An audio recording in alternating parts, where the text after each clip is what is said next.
Welcome to the Conscious Living Podcast, where we explore what it really means to live consciously.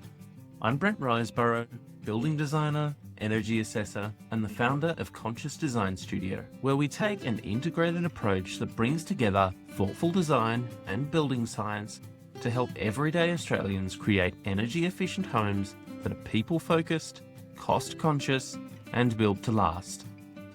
From designing energy-efficient homes and low-impact architecture, to growing your own food, embracing the circular economy, and finding smarter ways to reduce your waste, this podcast dives into all ways that we can live with greater intention, connection, and care for the planet. Whether you're renovating, rethinking your lifestyle, or just curious about sustainable living, you'll find practical ideas, inspiring stories, and honest conversations with everyday people making small changes that create a big impact. Today I'm joined by Tim Forcey, energy assessor, best-selling author, and the founder of the hugely popular Facebook group My Efficient Electric Home, which has helped over 140,000 Australians take control of their comfort, energy bills, and carbon footprint. With a background in chemical engineering and decades of experience across the industry, research, and advocacy, Tim is one of Australia's most trusted voices on home electrification. In this conversation, Tim shares clear, actionable ways to make your home more comfortable and energy efficient without breaking the bank. We cover everything from getting off gas to simple heating and cooling tips that really work. Whether you're starting from scratch or looking to improve what you've already got, this episode is full of practical advice to help you take control of your home's performance. Let's dive in. So Tim, you've worked across oil and gas, energy consulting, research. What's led you to become such a strong voice for electrification? Yeah, I kind of an ironic thing. I migrated to Australia to work in the oil and gas industry with the likes of ExxonMobil and BHP. And these days I tell people, amongst other things, get your home off gas because you got cheaper, cleaner, healthier, safer options, all that stuff. But sure, started my career in petrochemicals and in oil and gas. And I suppose it was about 1992, we started to hear about climate change. And even in those big companies, it's not like we were denying it or anything. It's like, oh, gee, well, there's something. Wonder when that's going to be an important issue. And of course, climate change just bubbled along and you'd hear more and more and more and more about it. And so finally in 2010, I had to get out of the fossil fuel industry. It was clear enough by then that we had a climate emergency and it was pretty hard to justify the, sticking in that industry. Even before then, I did things like I was trained up by former US Vice President Al Gore. He had a climate awareness sort of program. So I went through that. And I was even presenting on climate change in BHP and to other companies and industries and things like that. So you try to do that thing where you try to, have change from within. But finally in 2010, I had to get out of there. And I did various things, worked for, with not-for-profits and did volunteering.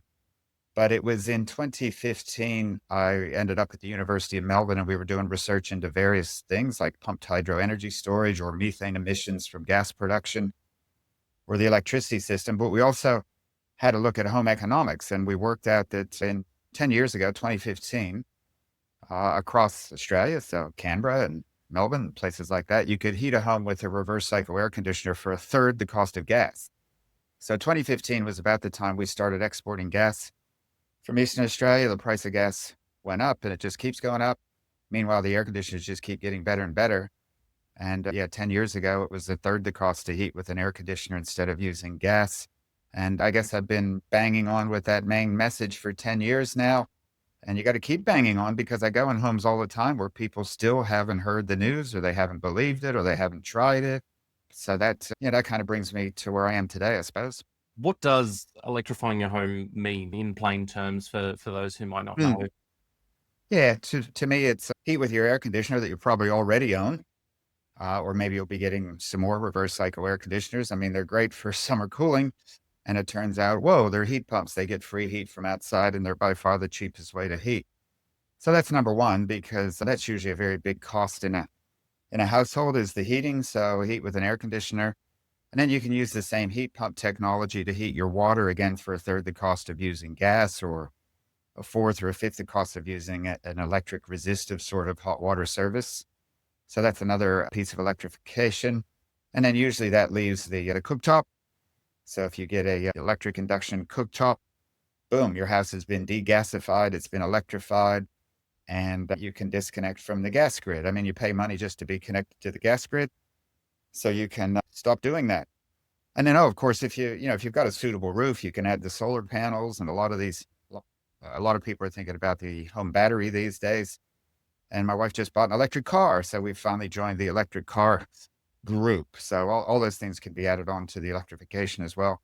So I guess there's a myth out there that gas is cheaper and more reliable. That, I know the fossil fuel industry often puts out this message that, your power could be cut off overnight and just somehow be stranded.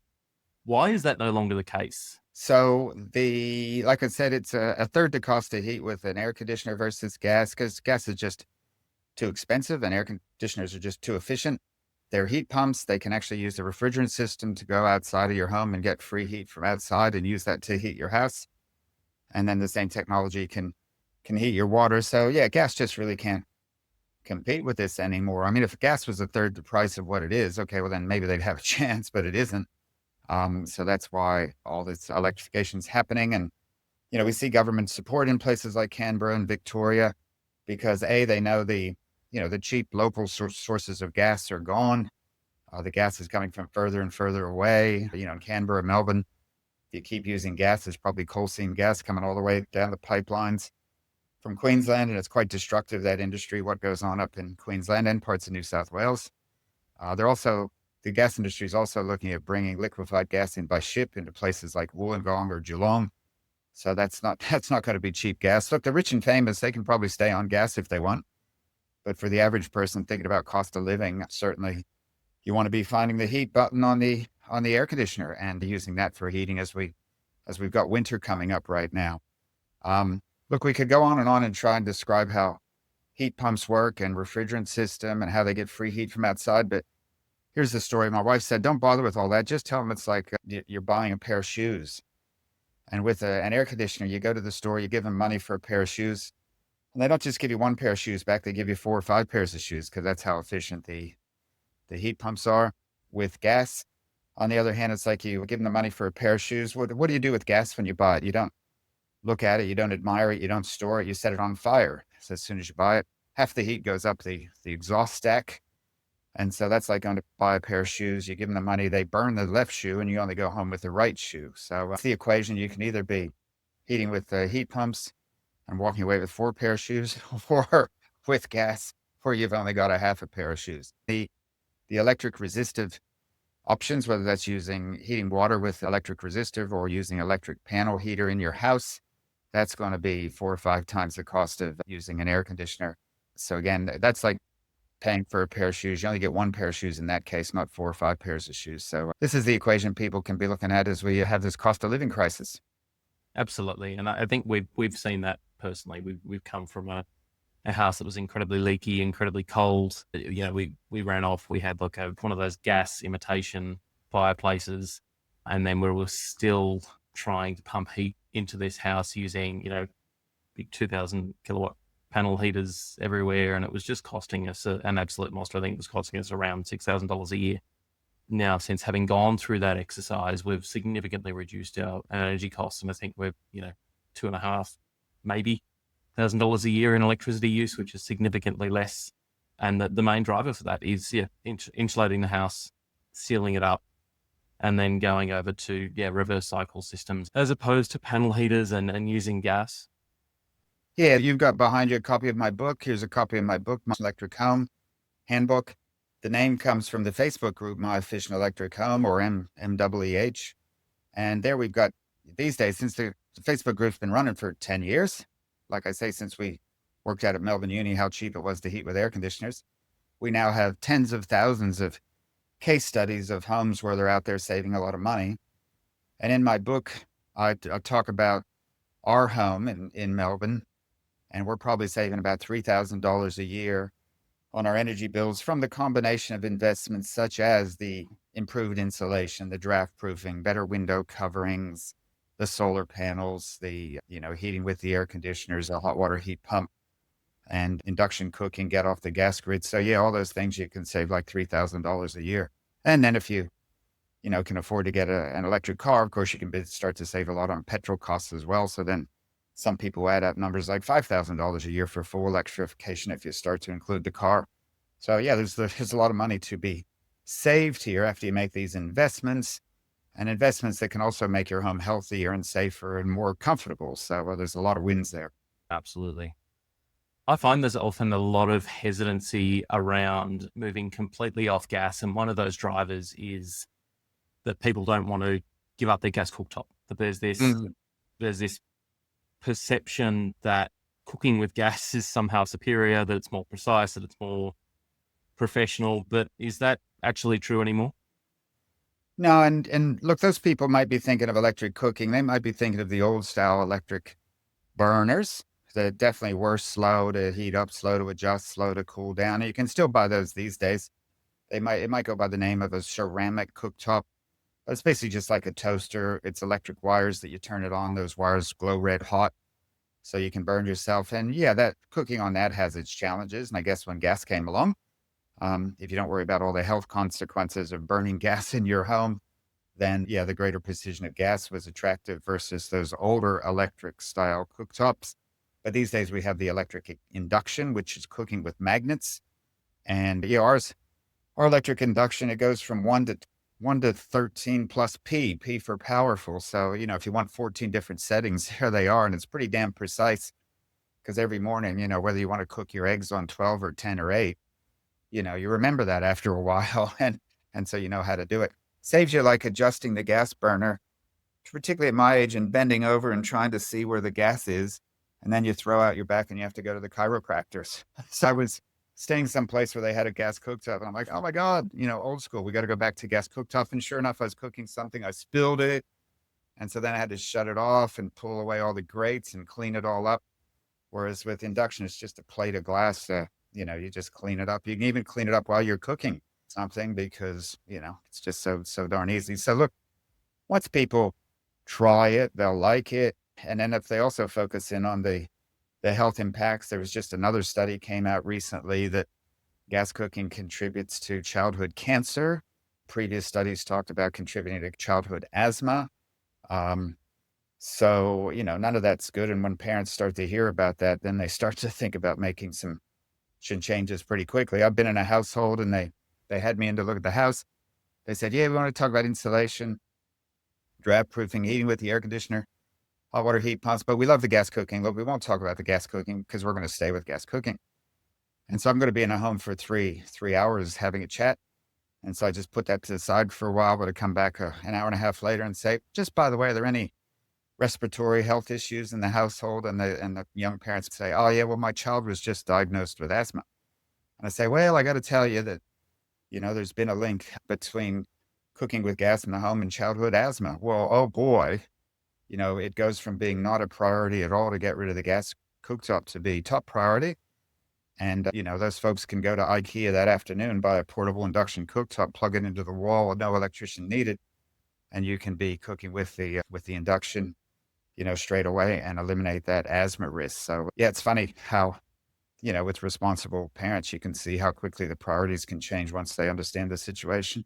Yeah, absolutely. And I think for people who are curious about induction cooking, but don't necessarily want to go out straight away and put a big investment into replacing their cooktop, as you said, there are really cheap alternatives either from Aldi or from IKEA that are less than $100 that allow you to sort of test those systems if you don't have friends or family with induction cooktops. But certainly our experience has been exactly that. We've got 2 young kids.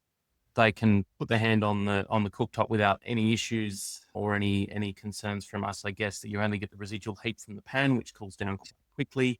They obviously cook, I would say, much better than a gas stove, particularly with even cooking across the surface of the pan, and cost-wise doesn't even compare to a gas cooktop.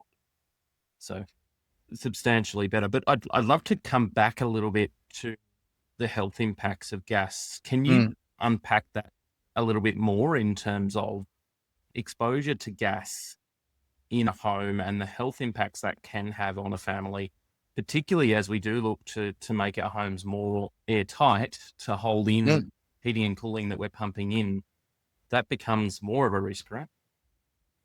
Yeah, one thing you might find in older homes are those wall vents, those open wall vents up in the wall where you can practically see straight outdoors. And so you sit there and you wonder, what are those for? And you realize, well, what they were for was to let air into the fireplace so you could heat your house with coal or wood. Fires need air to breathe. And look, you could just crack a window open when you're burning a fire. But in those old homes, they knew they were going to be burning the fire all winter long. And they said, well, we'll just poke holes through the wall and that will give the air to the fire. So that's what those wall vents were about. But then the gas heating came in when they discovered gas, such as out in the Bass Strait 60 years ago. And then that got piped into Melbourne and into Canberra and all around the joint. Then you had these gas heaters. And of course, when you're heating with gas, it could give off poisonous carbon monoxide gas. That's like running your petrol car in your garage. It could kill you from carbon monoxide. Well, the same thing can happen with a gas heater if it's not set up properly or it's old or damaged or poorly maintained or whatever. And so carbon monoxide is a very deadly thing. We do lose a couple people a year generally in a winter time in Victoria or beyond with the carbon monoxide poisoning. So that's still going on. And in fact, so when the gas heaters came out, the government said, I'll tell you what, we'll keep poking the holes in the walls, like in the old days when we were burning wood or coal, either to feed air to the gas heater or just to increase ventilation. So you reduce the risk of the carbon monoxide poisoning. But then we end up with these horribly leaky homes, which are, of course, just pretty much impossible to heat economically. And, it's really hard to be comfortable when you're sitting there just watching Netflix or something. So we are definitely talking about draft proofing homes and blocking up those wall vents, but you don't do that until after you're off the gas heating. So that that eliminates your opportunity for dying from carbon monoxide gas. And then we can go on and talk about moisture management and managing other air quality in the home. When you draft proof, so you're free to draft proof after you've gotten rid of the gas equipment. You'll be heating with your air conditioner. You'll be saving heaps of money, both because you're heating with an air conditioner and because you've draft proofed. But then you do need to open windows a lot just to get the fresh air in and move other contaminants out of the home that build up. And we can talk about moisture as well. But yeah, the gas, yeah, so it could kill you with carbon monoxide. Of course, I was in a home and I sat down on the couch and I could smell gas. And one of the partners said, I knew it. I knew I could smell gas, but her partner was telling her that he didn't smell it. So in fact, there was gas leaking right into the home, which you can smell because they add a sulfur odorant to the methane gas. So you can smell it. Otherwise it would be odorless. So those are those issues. And then with the cooking, when you're burning stuff in the home, whether that's the cooking from the gas cooktop or burning a fireplace or burning candles in the home, all those things release contaminant into the home, which you'd be better off not breathing. There is no safe level of breathing smoke particles, for example.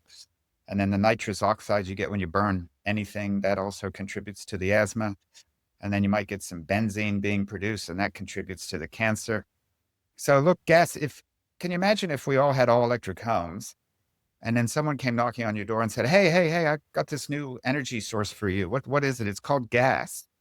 Oh, how's that work? Well, we're going to dig up the streets and we're going to run pipes into your home. We're going to give you this thing, which is flammable, hazardous, toxic, and so forth. You're going to love it. you know, that wouldn't even be allowed to be sold. So we're kind of, in the opposite situation where we've got the gas, but we're wrapping up the gas grid and sending it back where it came from because you really don't need this stuff anymore. Is there one big myth out there about gas that you'd love to bust? Well, the myths are falling away. I mean, you used to find down here in Melbourne, you'd hear on some of the radio stations the advertisements for the gas, and they were so wrong and misleading that they even got called up by the advertising authorities. So we're actually hearing less of that. And on those same sort of, right-wing radio stations now, you are hearing advertisements for hot water heat pumps and for heating with your air conditioners. So look, we've almost won the battle. Just going back to the number one item, which is heating with your air conditioner.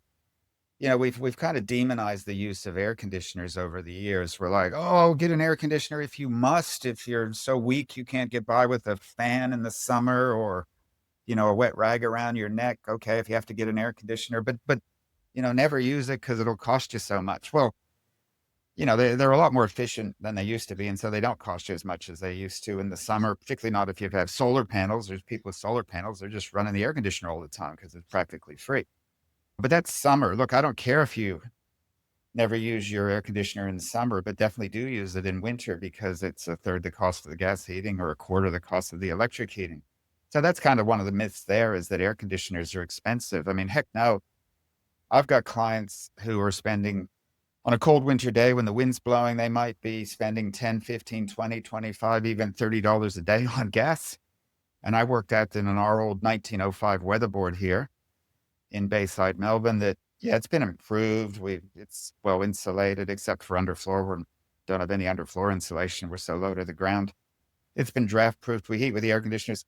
Instead of sending $30 a day on gas, the worst we'd have to spend to heat the place would be like $1.50. So like $1.50 worth of electricity into the air conditioners for us to be comfortable versus $30. And some people say, how can that be? Well, if you take the $30 home and if you start heating with air conditioners, well, cut that to a third. Well, now we're down to $10. But then if you do the draft proofing, the insulating, improve the window treatments, maybe get some better windows, you can just start to improve your NatHERS star rating, and you'll just be reducing your energy use. So you can just chop it to a third and then a third again, and maybe a third again, depending on the improvements you make. And that's how you can get to such tiny heating and cooling bills. That was part one of my conversation with Tim Forcey, an advocate for smarter, healthier homes and a leading voice in helping Australians understand electrification. You'll find links to Tim's work and the My Efficient Electric Home Handbook in the show notes. At Conscious Design Studio, we create energy-efficient homes that are tailored to the way you live, comfortable, cost-effective, and designed with long-term performance in mind. Whether you're renovating, building new, or looking to improve your existing home, our integrated approach combines thoughtful design with in-house energy assessments to deliver spaces that work hard for you and the planet. Learn more at www.conscious-studio.com.au or follow us on socials at conscious.arc.studio. If you found this episode helpful, I'd love it if you followed the show, shared with a friend, or left a quick review. It really helps us to reach more people. Coming up in part 2 of our chat with Tim Forcey. If you've ever thought getting off gas was just too hard or too expensive, think again.